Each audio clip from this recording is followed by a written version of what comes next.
Halo semua. Apa kabar untuk hari ini? Semoga harimu selalu menyenangkan ya bro.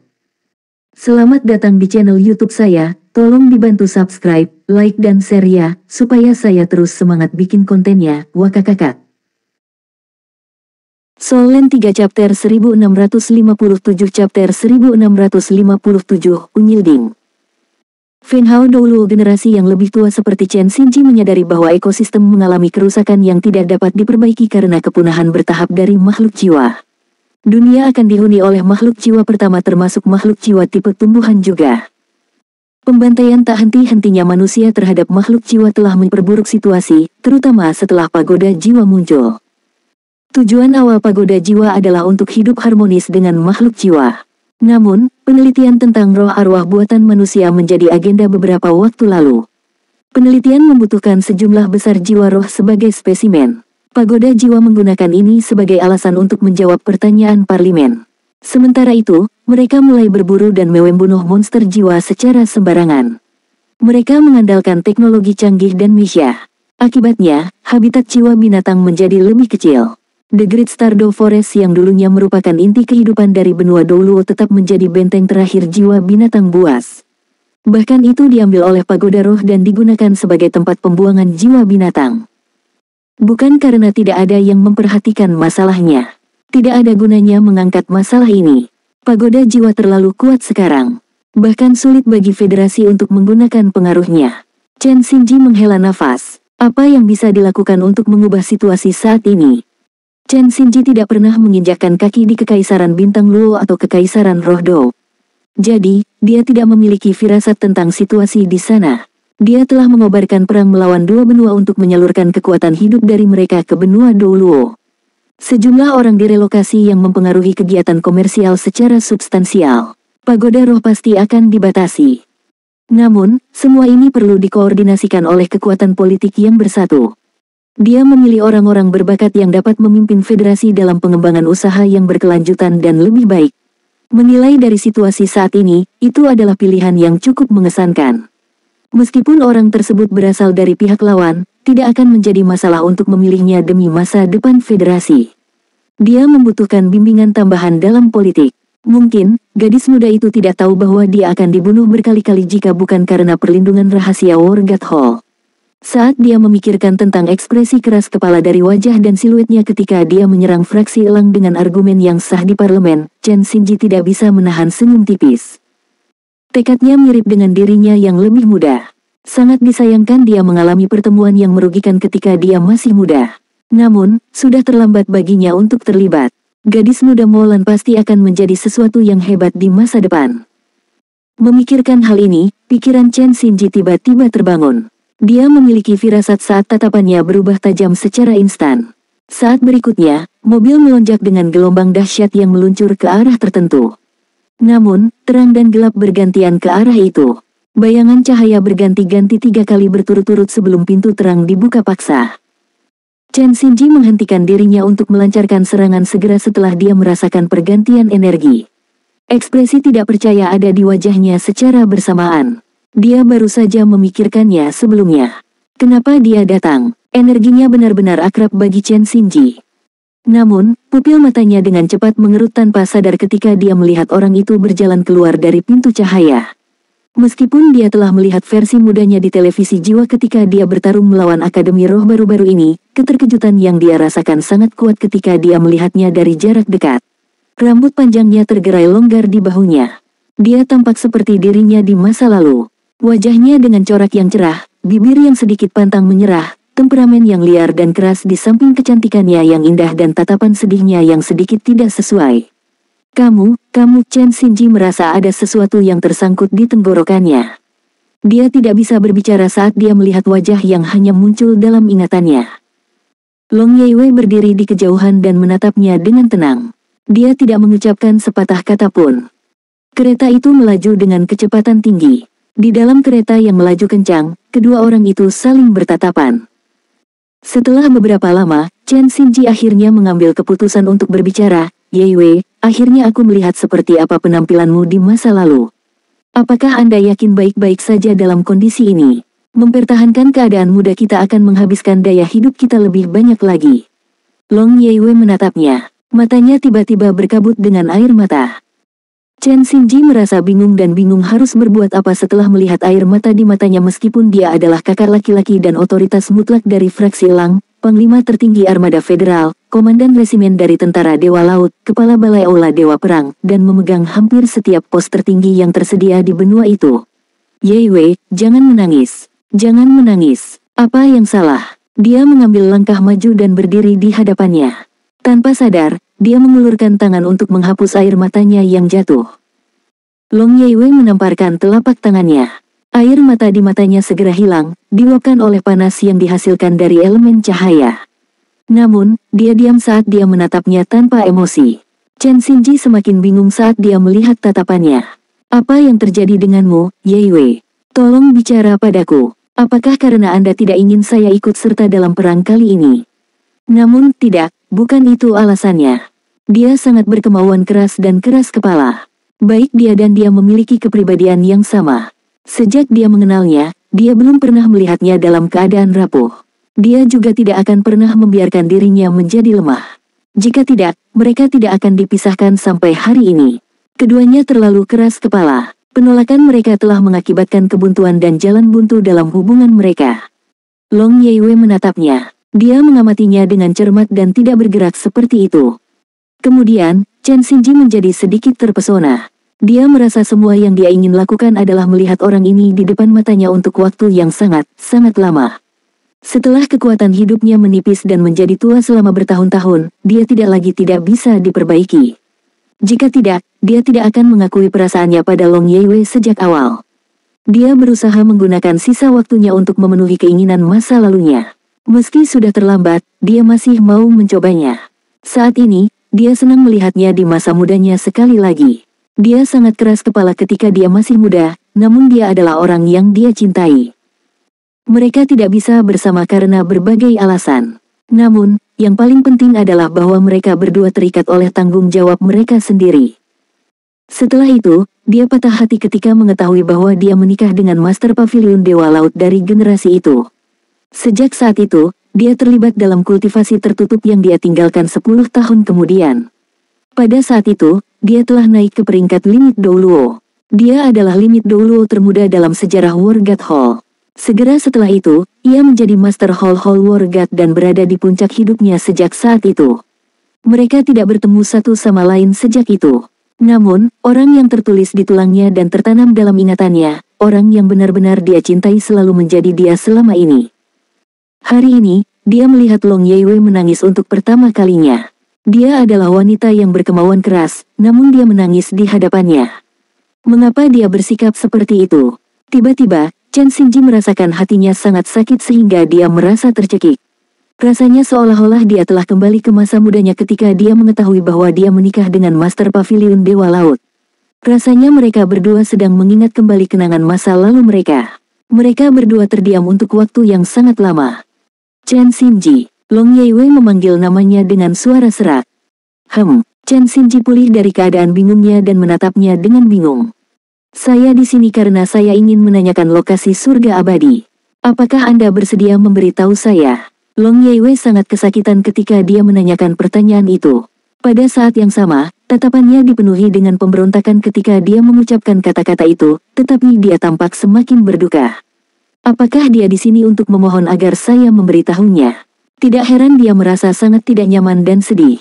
Mungkin, dia tidak pernah memohon siapapun sebelumnya dalam hidupnya.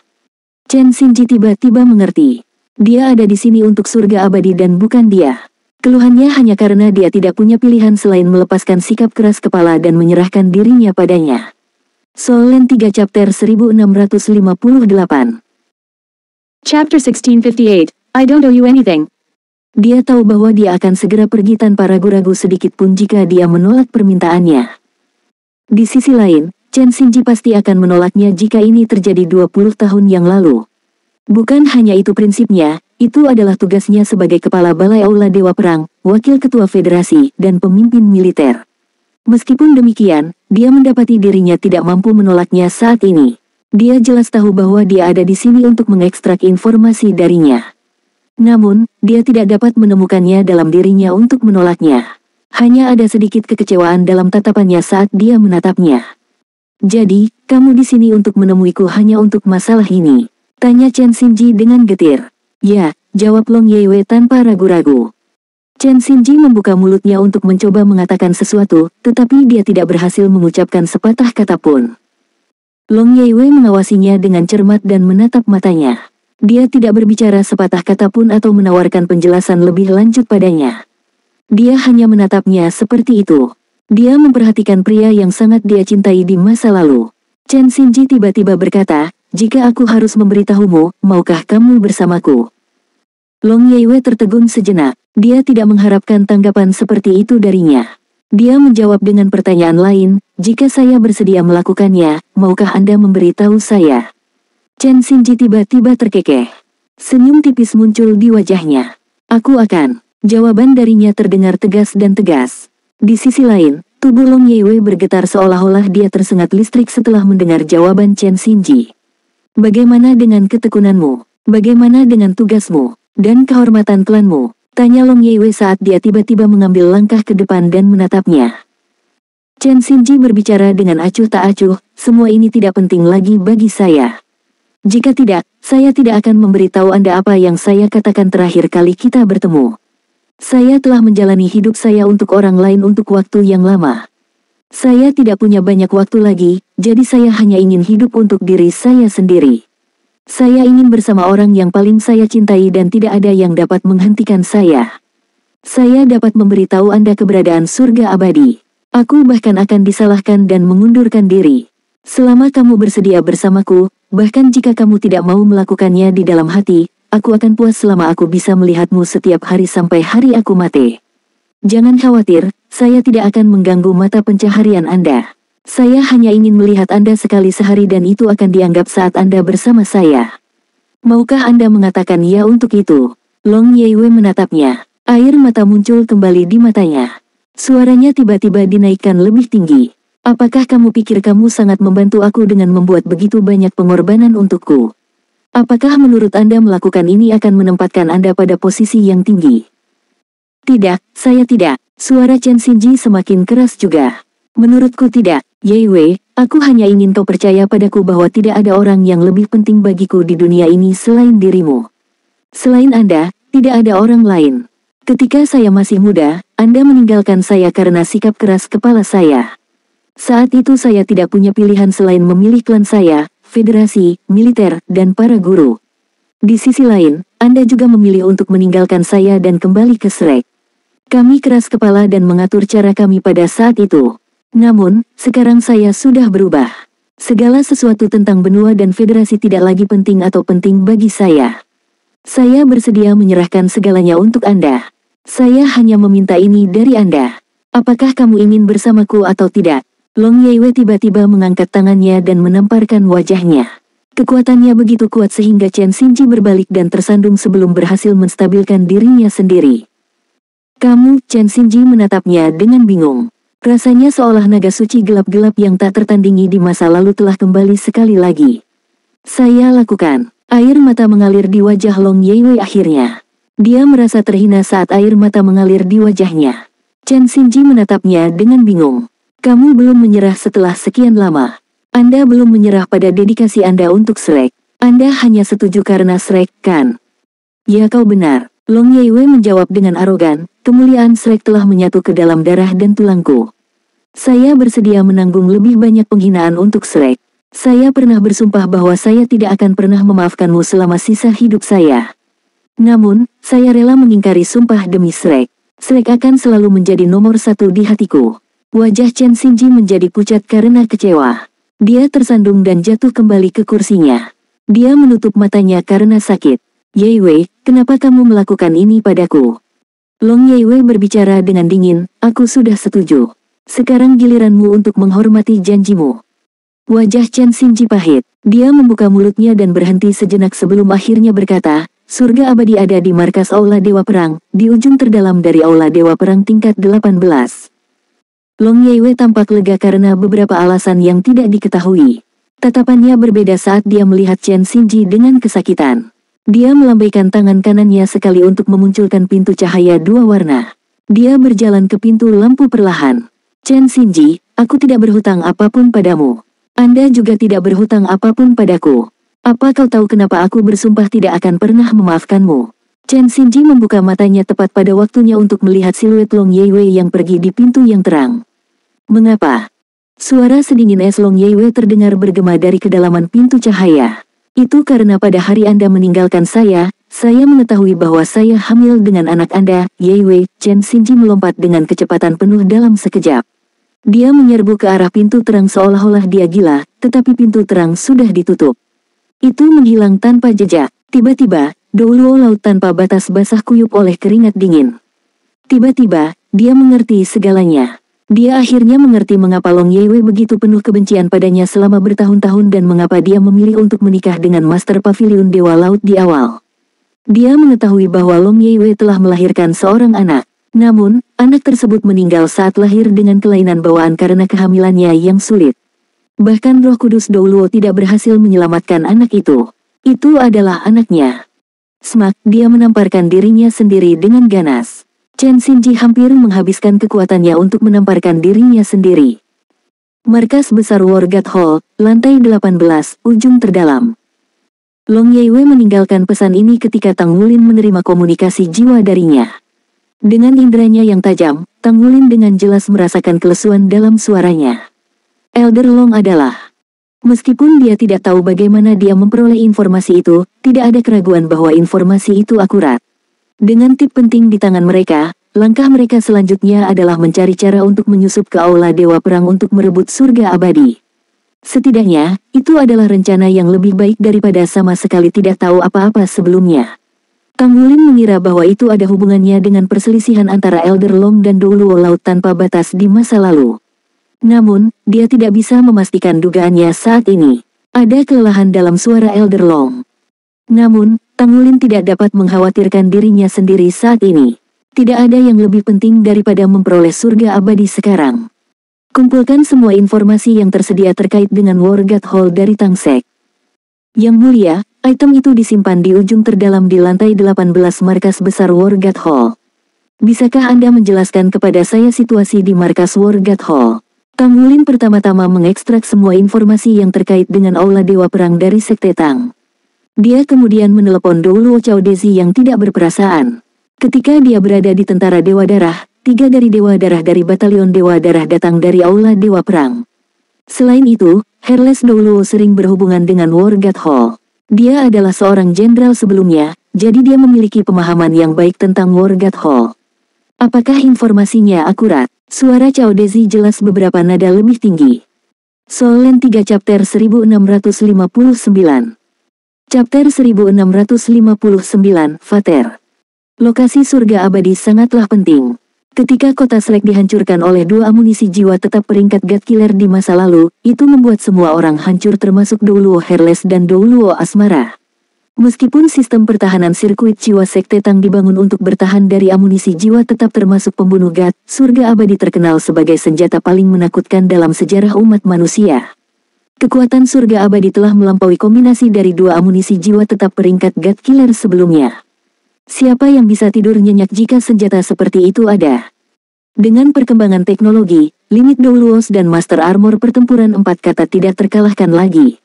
Bahkan jika Atlas Douluo dibangkitkan, dia juga tidak akan memiliki ketabahan untuk melawan surga abadi. Di sisi lain, jika mereka bisa merebut surga abadi, signifikansi strategisnya akan sangat besar bagi Shrek dan Sekte Tang karena senjatanya tidak dapat direproduksi lagi. Itu tidak hanya akan bertindak sebagai pelindung bagi Shrek dan Sekte Tang, itu juga bisa digunakan untuk membalikkan situasi politik. Itu akurat, Elder Long memberitahuku. Saya pikir dia pergi mengunjungi Douluo Laut tanpa batas, kata Tang Wulin secara ringkas dan komprehensif. Douluo Cao Dezi yang tidak berperasaan segera memahami kata-kata Tang Wulin. Baik, datanglah ke Heaven Door City dan aku akan menjelaskan kepadamu secara detail tentang situasi di War God Hall. Tang Wulin tidak berbicara lebih dari yang diperlukan setelah mendengar kehati-hatian dalam suaranya. Setelah menutup telepon, dia mempertimbangkan sejenak dan memutuskan untuk meminta wanita gila itu untuk bergabung dengannya dalam perjalanan ini. Mobil jiwa berjalan tanpa suara di jalan raya. Setelah rekonstruksi Shrek, fasilitas pertama yang diselesaikan termasuk beberapa jalan di sekitar Danau Dewa Laut yang terhubung ke jalan raya sekitarnya. Hasilnya, transportasi ke Shrek yang dibangun kembali menjadi lebih nyaman. Mengapa saya harus ikut? Mengapa kamu tidak bisa pergi sendiri? Ling Zichen memiliki ekspresi tidak senang di wajahnya. Kenyataannya, Tang Wulin hampir tidak pernah melihatnya terlihat bahagia. Tang Wulin berkata, karena Anda akan bergabung dengan operasi kami kali ini, Anda harus berperan di dalamnya. Sangat mungkin bahwa Anda akan berguna dalam membantu kami melalui berbagai mekanisme perangkat jiwa di Aula Dewa Perang, mengingat kemahiran Anda dengan teknologi jiwa. Akibatnya, Anda harus bergabung dengan saya untuk bertemu Yang Mulia Douluo yang tidak berperasaan. Ngomong-ngomong, apa yang sibuk kamu kerjakan selama beberapa hari ini? Biasanya, Tang Wulin jarang melihat Ling Zichen. Butuh beberapa waktu baginya untuk melacaknya hari itu. Saya baru saja memeriksa pembangunan sistem pertahanan sirkuit jiwa. Ada banyak masalah dengan banyak komponen dan dibuat dengan sembrono. Itu tidak sesuai dengan persyaratan saya dan meleset beberapa milimeter di banyak bagian. Ada juga beberapa masalah sudut dengan pengaturan sirkuit. Semua ini akan menghasilkan peningkatan konsumsi energi dan output yang lemah. Orang-orang ini benar-benar mencari masalah. Saya harus berada di sana untuk memarahi mereka setiap hari. Hanya dengan begitu mereka akan bekerja dengan serius. Sudut bibir Tang Wulin bergerak-gerak tanpa sadar setelah mendengar kata-katanya yang kesal. Tang Wulin telah memeriksa pembangunan sistem pertahanan sirkuit jiwa. Pekerjaan itu dilakukan dengan cukup cermat. Apakah Anda memeriksa dengan kaca pembesar? Tidak baik bagi kita untuk menjadi terlalu terobsesi, bukan? Kata Tang Wulin, sedikit tidak berdaya. Apa maksudmu aku obsesif? Suara Ling Zichen segera naik ke nada yang jauh lebih tinggi. Dia berbalik dan menatap Tang Wulin dengan ganas. Sosoknya yang agak berlekuk mulai memancarkan tekanan tak berbentuk. Tidak, kamu melakukannya dengan baik. Tang Wulin segera memilih untuk tidak bertengkar dengan seorang wanita gila. Dia sama sekali tidak berpikir bahwa dia bisa membujuknya. Ling Zichen mendengus dingin. Kami kehabisan sumber daya sekarang, jadi setiap ons harus digunakan dengan sangat hati-hati. Kita tidak pernah bisa menyia-nyiakan sumber daya kita sekecil apapun. Semua pemborosan adalah kejahatan. Kampus Akademi Shrek Anda sangat luas. Tahukah Anda berapa banyak sumber daya yang dituangkan ke dalam perangkat? Ketika dua keunggulan mengusulkan rencana di awal, saya adalah orang pertama yang menentangnya. Bahkan sekarang, saya masih sangat menentang gagasan itu. Menggunakan begitu banyak sumber daya untuk mempertahankan akademi hanyalah pemborosan urutan tertinggi. Tang Wulin sedikit mengernyit. Anda benar tentang tidak menyia-nyiakan sumber daya, tetapi mereka tetap perlu dimanfaatkan. Shrek adalah wadah untuk mendidik siswa dan membina mereka menjadi orang yang berguna. Ini masa depan. Ketika kota Shrek hancur dalam ledakan itu, semua guru mengorbankan hidup mereka untuk melindungi siswa Shrek. Itu kami. Banyak dari mereka memiliki kemampuan kuat yang bisa memberi mereka kesempatan untuk melarikan diri, tetapi mengapa mereka tidak melakukannya? Sekte Tang memilih untuk mengkonsumsi sumber daya dalam jumlah besar karena kami ingin melindungi harapan ini bersama. Selain itu juga melindungi Sekte Tang kami. Tanpa basis yang cukup aman, bagaimana kita akan bekerja menuju pengembangan seluruh benua? Baiklah. Saya tahu Anda akan memberitahu saya tentang kebenaran besar ini. Jangan ganggu aku. Aku akan tidur siang. Saat dia berbicara, Ling Zichen meletakkan kursinya ke posisi berbaring. Segera, napasnya terdengar tenang dan damai. Tang Wulin sedang memikirkan banyak hal. Dia sedang mempertimbangkan aliran kemungkinan yang konstan yang bisa terjadi selama operasi. Itu adalah misi penting bagi mereka. Sangat mungkin, akuisisi surga abadi akan menentukan apakah perang akan terjadi. Pada saat yang sama, itu juga akan menentukan apakah Akademi Shrek yang baru dibangun kembali bisa mendapatkan pijakan yang kokoh dan apakah Sekte Tang akan mendapatkan kembali kejayaannya. Mobil berjalan dengan stabil. Orang yang bertanggung jawab mengemudikan mobil itu dari Aula Douluo Sekte Tang. Dia adalah murid langsung Amorous Douluo dan memiliki basis kultivasi peringkat Sol Douluo juga. Tang Wulin tiba-tiba menyadari bahwa napas tenang yang datang dari sampingnya tiba-tiba terdengar terburu-buru. Dia secara naluriah menoleh ke samping untuk melihat-lihat. Ling Zichen mengerutkan kening, tetapi matanya tertutup rapat. Seolah-olah dia mengalami mimpi buruk. Saat ini, dia tampaknya tidak memiliki sikap yang biasanya mendominasi. Seluruh tubuhnya meringkuk di kursi dan dia tampak seperti anak kucing. Air liur menetes di sudut bibirnya. Ayah, tiba-tiba, tubuhnya gemetar saat dia memanggil. Dia kemudian meraih lengan Tang Wulin. Meskipun dia memiliki cengkeraman yang erat di lengannya, kekuatan orang biasa seperti dia tidak ada artinya bagi Tang Wulin, tentu saja. Hanya saja teriakannya benar-benar mengejutkannya. Hampir seketika, Tang Wulin teringat bagaimana Gu Yuena biasa memanggilnya dengan cara yang sama ketika dia menderita amnesia. Sejak hubungan mereka dimulai, periode itu adalah satu-satunya saat mereka bersama secara damai. Setiap kali dia memikirkan hal itu, Tang Wulin membayangkan akan sangat bagus jika mereka bisa bersama seperti itu selamanya. Seandainya bukan karena tanggung jawab besar di pundaknya, mungkin dia akan bisa melakukan itu. Ayah, Ling Zichen berseru sekali lagi. Air mata mengalir di pipinya sementara tubuhnya sedikit bergetar. Sangat sulit untuk membayangkan bahwa orang yang sombong seperti dia akan memiliki sisi yang rapuh juga. Tang Wulin tidak dapat menemukan dirinya untuk menarik lengannya saat dia melihat air matanya. Dia membiarkannya memeluknya begitu saja. Cengkeraman Ling Zichen secara bertahap mengendur sementara tubuhnya yang tegang kembali rileks. Namun, dia kemudian meletakkan kepalanya di bahu Tang Wulin, dan seluruh tubuhnya menekannya. Dia bertindak seolah-olah dia telah menemukan pelabuhan yang tenang untuk bersembunyi dari badai dan sesekali mengusap pipinya ke bahu Tang Wulin. Tang Wulin segera merasa seperti berada dalam posisi yang canggung. Dia ingin mendorongnya menjauh, tapi dia tidak tega saat melihat wajah mengantuknya kembali tenang. Meskipun demikian, sosok Ling Zichen terlalu melengkung.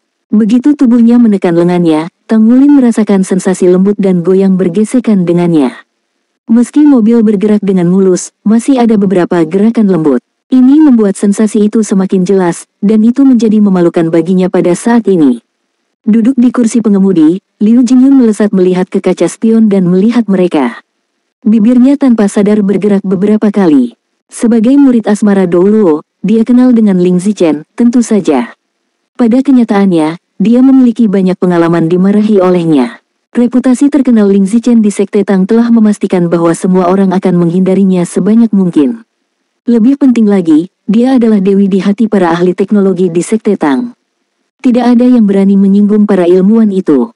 Akibatnya, Ling Zichen dapat dianggap sebagai ratu yang tidak dimasuki dari seluruh Sekte Tang. Selain dua limit Dou Luos, statusnya hampir tertinggi di organisasi. Solen 3 Chapter 1660. Chapter 1660 Old Chao. Tang Wulin tidak banyak berhubungan dengannya di masa lalu, jadi dia tidak tahu banyak tentangnya. Namun, Liu Jingyun melakukannya. Ada banyak cerita tinggi yang diceritakan tentang Ling Zichen di Sekte Tang. Dia hanya memikirkan apakah para ilmuwan di Sekte Tang akan terlibat dalam kekerasan massa jika mereka ingin melihat sekilas apa yang dia lihat sekarang. Meskipun Tang Wulin adalah guru Sekte Tang. 1. Tang Wulin berjuang sejenak sebelum akhirnya memilih untuk melepaskan lengannya. Ini dilakukan untuk mencegah adanya kecanggungan di antara mereka saat bangun tidur. Saat dia hendak menarik tangannya dengan hati-hati, Ling Zichen berkata, "Jangan bergerak. Tolong biarkan aku tidur sebentar lagi." Tang Wulin tercengang. Dia menunduk untuk menatapnya dan menemukan bahwa matanya tetap tertutup. Dia benar-benar cantik saat dia tenang. Dia tampak seperti anak kucing kecil yang lucu saat dia meringkuk dan bersandar padanya. Tang Wulin hendak mengatakan sesuatu. Dia membuka mulutnya, tetapi dia tidak berhasil berbicara. Di sisi lain, napas Ling Zichen terdengar lebih dan lebih lagi. Tang Wulin menemukan bahwa meskipun Ling Zichen bukanlah seorang master jiwa yang kuat, dia sangat ahli dalam mengendalikan tubuhnya. Jika tidak, dia tidak akan gagal untuk memperhatikan bahwa dia bangun lebih awal. Namun, ketika dia melihat air liurnya mulai menetes ke bahunya, dia bisa memastikan bahwa dia akhirnya tidur nyenyak. Mobil melanjutkan perjalanan mulusnya ke Heaven Dou City. Ling Zichen, masih tidur nyenyak di bahu Tang Wulin, tiba-tiba duduk tegak. Tang Wulin merasa beban di lengannya berkurang sementara kehangatan yang dia rasakan berubah menjadi dingin. Dia secara naluriah menoleh untuk melihat ke arahnya. Ling Zichen belum membuka matanya. Dia bersandar di kursi dan berkata dengan acuh tak acuh, "Jangan terlalu memikirkannya. Saya hanya meminjam bahu Anda sebentar. Kaulah yang telah memanfaatkan saya. Kami tidak saling berhutang apapun." Bibir Tang Wulin bergerak. Dia ingin menjawabnya, "Lagi pula siapa yang ingin memanfaatkanmu?" Namun, dia laki-laki. Dia masih harus tetap menjadi pria terhormat, jadi dia tidak mengatakan apa-apa pada akhirnya. Selain itu, dia tidak bisa melupakan bagaimana Ling Zichen terus memanggil ayahnya sebelumnya. Wanita yang begitu kuat memiliki sisi yang rapuh juga. Master Sekte, Sister Ling, kami di sini. Liu Jingyun mengemudikan mobil ke garasi bawah tanah dan membukakan pintu untuk Tang Wulin dan Ling Zichen. Keduanya turun dari mobil secara berurutan. Ling Zichen berjalan maju dengan langkah panjang seolah-olah dia berusaha menjaga jarak tertentu dari Tang Wulin. Liu Jingyun melirik Tang Wulin. Tang Wulin merasakan mata Liu Jingyun tertuju padanya dan dia merasa itu pandangan yang agak aneh. Tang Wulin memelototinya. Liu Jingyun buru-buru berhenti melihat, tetapi senyum di bibirnya masih ada. Justru karena dia sudah lama mengenal Ling Zichen, dia akan dapat mengatakan bahwa Ling Zichen memperlakukan Tang Wulin secara berbeda. Ling Zichen biasanya sama kurusnya dengan landak, tapi dia selalu melangkah maju dengan berani di saat-saat genting. Dia adalah Dewi, yang dikagumi oleh para ilmuwan pria culun itu.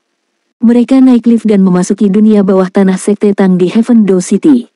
Tang Wulin mengenal tempat ini dengan baik dan jalurnya sangat familiar baginya. Ling Zichen berjalan di depannya sepanjang waktu sementara dia mengikuti tepat di belakangnya. Saat mereka maju di sepanjang jalan, mereka pasti bertemu orang-orang di Sekte Tang dan Tang Wulin menemukan fenomena yang menarik. Murid-murid Tang Sekte akan segera berhenti setelah bertemu Ling Zichen, lalu secara naluriah mundur satu langkah sebelum mereka memanggilnya dengan hormat sebagai Direktur Ling. Ada juga beberapa murid yang memanggilnya sebagai Presiden Ling, dan kemudian mereka memperhatikan kehadiran Tang Wulin. Rasa hormat dalam ekspresi mereka tetap sama, tetapi mereka tampak lega sebelum menyapa Tang Wulin. Tempat seperti apa yang sebenarnya dimiliki wanita ini di hati semua orang? Paul Chow, kamu di mana? Ling Zichen memutar nomor di komunikator jiwanya saat dia berjalan ke depan. Tang Wulin tidak bisa menahan diri untuk tidak terkejut saat mendengarkan bentuk pidatonya. Dengan banyak usaha, dia mengandalkan koordinasinya yang luar biasa untuk berdiri kokoh. Paul Chow, jelas sekali siapa yang dia panggil. Dalam hati Tang Wulin, dia sangat menghormati Herles Douluo dan Amorous Douluo. Karena itu, dia benar-benar terkejut dengan bagaimana wanita di depan matanya ini berbicara kepada mereka. Selain itu, Li Zichen tidak menyebut Chow tua dengan nada yang tidak sopan dan kaku. Dia terdengar seperti dia memanggilnya dengan santai, seperti dia adalah anggota keluarganya. Ling Zichen berbalik dan memelototi Tang Wulin ketika dia pindah karena shock. Dia menggumamkan, ke komunikator 2 kali. Baiklah, kita di sini. Tang Wulin tidak mengucapkan sepatah kata pun karena dia sangat sadar bahwa dia tidak mampu mengungguli wanita ini di sini. Dia memutuskan dia mungkin juga tetap diam. Dia memiliki keberanian untuk menyapa Herles Douluo sedemikian rupa, namun ekspresi Liu Jingyun tetap tidak berubah. Jelas bahwa dia telah menggunakan istilah ini cukup lama. Mereka datang jauh-jauh ke kantor Herles Douluo. Ketika Tang Wulin melihat limit Douluo, pikiran pertama yang dia pikirkan adalah, tolong pindahkan Direktur Ling kembali ke sini. Paul Chow, Ling Zichen yang ekspresinya sedingin es selama ini akhirnya tersenyum saat melihat Herles Douluo. Dia mengambil langkah melompat dan menyerang ke depan, menerkam kepelukan Chow Dezi. The Herles Douluo yang ekspresinya biasanya pendiam dan serius sudah tersenyum. Dia membelai rambut panjangnya dengan sayang. Gadis kecil, kau wanita dewasa sekarang, tapi kau terus berpindah-pindah seperti anak kecil. Tang Wulin merasa seolah-olah 10.000 misya baru saja melonjak di dadanya. Dia sangat ingin berteriak, biasanya dia tidak seperti itu. Chow Dezi tersenyum dan berkata kepada Tang Wulin, Master Sekte. Halo, Yang Mulia. Tang Wulin secara naluriah berdiri tegak dan memberi hormat pada Chow Dezi dengan hormat militer. Itu adalah kebiasaan yang diambil dari tentara Dewa Darah bertahun-tahun yang lalu. Lebih dari segalanya, pria ini tetap menjadi darah satu dari tentara Dewa Darah di dalam hatinya. Liu Jingyun menutup pintu dan pergi, meninggalkan mereka bertiga di kamar. Chow Dezi menepuk Ling Zichen, yang masih meringkuk di dadanya dan tidak mau pergi. Baiklah, kita punya masalah serius untuk didiskusikan. Ling Zichen mengendurkan cengkeramannya. Mereka bertiga duduk dan Tang Wulin menjelaskan pesan Long Yeiwei sekali lagi. Jadi, apa yang kamu pikirkan? Tanya Chow Dezi.